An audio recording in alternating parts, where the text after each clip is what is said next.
ನಮ್ಮ ಪ್ರಾಚೀನ ಭಾರತ ಭೂಮಿಯ ಮೇಲಿನ ಅತ್ಯಂತ ಶ್ರೀಮಂತ ಸಾಮ್ರಾಜ್ಯ. ಗೋಲ್ಡ್, ಟೆಕ್ಸ್ಟೈಲ್, ಸ್ಪೈಸಸ್ ಮತ್ತು ಜ್ಞಾನದಿಂದ ತುಂಬಿದ ಒಂದು ದೇಶ. ಟೆಕ್ಸ್ಟೈಲ್ ವ್ಯಾಪಾರದ ನೆಪದಲ್ಲಿ ಈಸ್ಟ್ ಇಂಡಿಯಾ ಕಂಪನಿಯ ಹೆಸರಿನಲ್ಲಿ ಬ್ರಿಟಿಷರು ಭಾರತಕ್ಕೆ ಬಂದರು. ನಾವು ಕೇವಲ ವ್ಯಾಪಾರಕ್ಕಷ್ಟೇ ಬಂದಿದ್ದೇವೆ ಎಂದು ಹಣ, ಉಡುಗೊರೆಗಳಿಂದ ರಾಜರ ಮನಸ್ಸನ್ನು ಗೆದ್ದರು.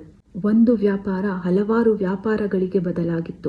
ಪ್ರತಿ ವ್ಯಾಪಾರದ ಒಪ್ಪಂದದ ಬದಲಿಗೆ ಅವರು ಕೇಳಿದ್ದು ಅಧಿಕಾರ. ಕೆಲವೇ ದಶಕಗಳಲ್ಲಿ ಅತಿಥಿಗಳು ಮನೆಯ ಮಾಲೀಕರಾದರು. ಅವರೇ ರಾಜರನ್ನು ಆಯ್ಕೆ ಮಾಡಿದರು, ಕಾನೂನನ್ನು ಅವರೇ ರೂಪಿಸಿದರು. ಬ್ರಿಟಿಷರು ಮಾಡಿದ ಮೊದಲ ದ್ರೋಹ ಎಂದರೆ ಇನ್ ಇಯರ್ 1770 ಬೆಂಗಾಳದಲ್ಲಿ ಭೀಕರ ಹಸಿವು. ಆಹಾರ ಇಲ್ಲದೆ ಜನ ಸಾಯುತ್ತಾ ಇದ್ದರು. ಆದರೆ ಇವರು ಹೇಳಿದ್ದು, ಹಡಗುಗಳನ್ನು ತುಂಬಿಸಿ ಹೊರದೇಶಗಳಿಗೆ ಕಳುಹಿಸಿ, ನಮಗೆ ಲಾಭವಷ್ಟೇ ಮುಖ್ಯ ಎಂದರು. ಆ ಸಮಯದಲ್ಲಿ ಸುಮಾರು 1 ಕೋಟಿ ಜನರು ಹಸಿವಿನಿಂದ ಪ್ರಾಣ ಕಳೆದುಕೊಂಡರು. ಇಲ್ಲಿಂದಲೇ ಆರಂಭವಾಯಿತು ಬ್ರಿಟಿಷರು ವರ್ಸಸ್ ಭಾರತೀಯರ ಒಂದು ದೀರ್ಘ ಸಂಘರ್ಷದ ಕಥೆ. ಆದರೆ ಈ ಬ್ರಿಟಿಷರು ಭಾರತವನ್ನ ಹುಡುಕಿ ಬರಲು ಕಾರಣ ಏನು ಗೊತ್ತಾ? ನಮ್ಮ ಪ್ರಾಚೀನ ಭಾರತದ ನಿಜವಾದ ಇತಿಹಾಸ ತಿಳಿದುಕೊಳ್ಳಲು ನಮ್ಮ ಪೇಜ್ನ ಸಬ್ಸ್ಕ್ರೈಬ್ ಮಾಡಿ.